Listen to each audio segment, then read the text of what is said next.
Приграничный феномен. Раз в 10 лет, как раз во время переписи населения, на границе Татарстана и Башкортостана образуется статистическая аномалия. Две деревни, Каскеево и Илишево, находятся в километре друг от друга.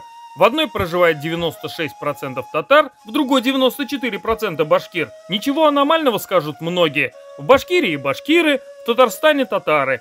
Но главный редактор Интертат.ру Рамис Латыпов выяснил, что в одной из республик подсчет ведут по-своему. Илиш районында рәсми мәгълүматлар буенча 78% башкортлар яши. Бу шын башкорт районнары, мәсәлән, Башкортстанның беренче президенты Муртаза Рәхимов туган Күгәрчен районындагы күрсәткечкә караганда да күбрәк. Алга таба башка районнарында, Дүртөйле, Чакмагыш районнарында моның кадәр зур күрсәткеч түгел. Ни өчен нәкъ менә Илиш районында шул кадәр күп башкортлар язылган?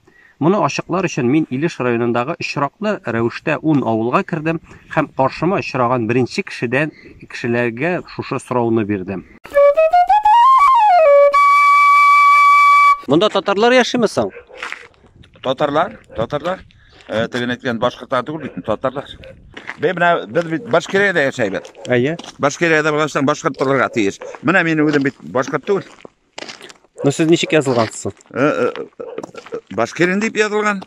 Потому что население күбәйтер өчен. Хәзер кемнәр яши соң монда? Башкортлар. Хәзер башкортлар. Исеме генә башка. Татарлар яшәй. Википедияда башкорт авылы дип язылган. Бу башкорт авылымы соң? Юк. Кемнәр яши соң монда? Татарлар. Монда башкортлар бармы соң авылда? Юк. Бер башкорт булса да бармы? Бер башкорт булса да бармы? Бар, теге урамда бер башкорт хатыны, укытучы.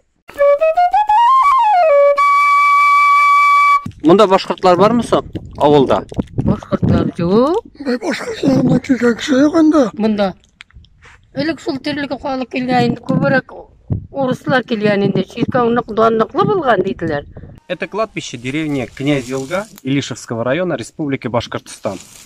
Здесь вот похоронены мы видим Игнатьев, Николаев, Макарова. Но в Википедии написано, что в деревне проживают башкиры. В деревне живут башкиры, а похоронены христиане. Я расспрашивал у жителей, они говорят, что в деревне живут крещенные татары и удмурты, что они башкиры. Глаза не видели. Только загробный мир каким-то образом делает самую честную перепись населения.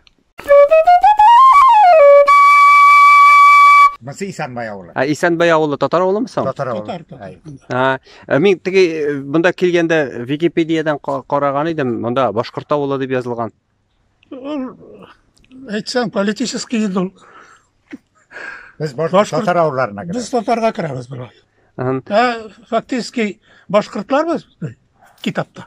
Бармы соң монда берәр башкорт килене?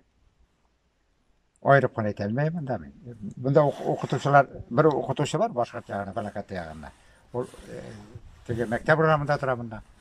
Bir kişi. Bir evgine bir okutuşu var. O saf başkortça söyleşey.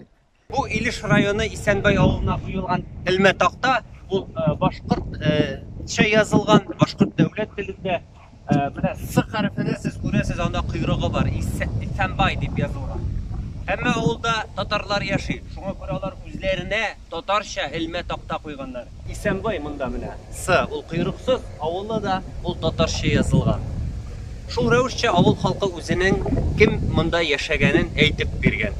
Еще в 5 деревнях Шамметово, Аккузеево, Улу, Ялан, Новомедведево, Старокиргизово, где по данным переписи 2002 года проживают в основном башкиры, встретить этих самых башкир не получилось.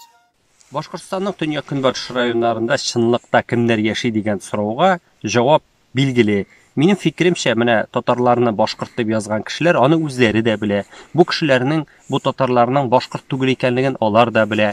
Без татарлар да беләбез, ул халык үзе дә белә, бөтен кеше дә белә. Мине менә бер сорау борчый. Нәрсәгә кирәк соң бу шуның кадәр масштаблы ялганлау? Ул Илеш районы татарын башкорт дип язганга карап, ул бит башкортка әйләнми, ул бит башкорт түгел. Алар күңелләре белән барыбер татарлар булып калалар. Әллә нинди җан исәпләр булса да. Әни өчен менә шулай халыкны азаплыйлар? Менә монсы зур сорау.